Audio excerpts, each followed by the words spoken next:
Welcome to art. Today is going to be our first art party. Yay! I even brought balloons to prove it. So if you haven't done an art party before, we have to talk just a little bit about what the centers are for today, and we have to talk about what the expectations always are for our art parties. So first, let's do the expectations.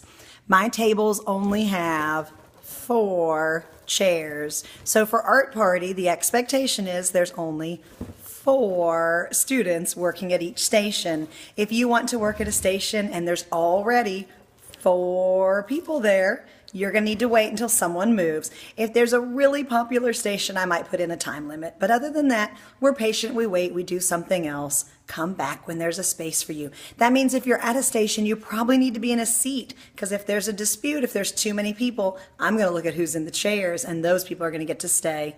Now, regular art rules are in effect. We don't run. We don't yell at people at other tables. You can talk quietly at your tables while you do your work.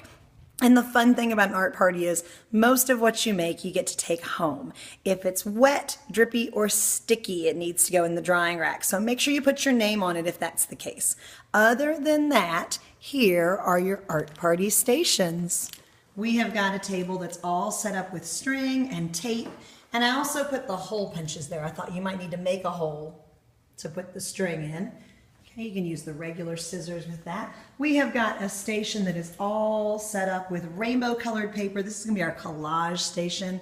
We also have our paper crimpers, and I'll put out some of the fun and funky scissors. So if you wanna build a picture using paper or use some of these fun papers on something else, you can.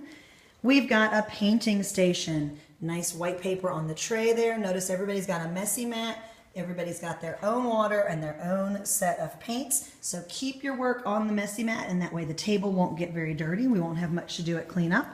I've created a drawing station. We've got several drawing books out. There are pencils and colored pencils and markers like we always have in our buckets, and then a nice big box of white paper. And over here we're going to have our architecture station. I'll put out some books and drawings and things to help you think about different buildings. We have this big box of blocks. I wonder, maybe we can make a tower. Maybe you can make a bridge. See if you can get creative. What can you build?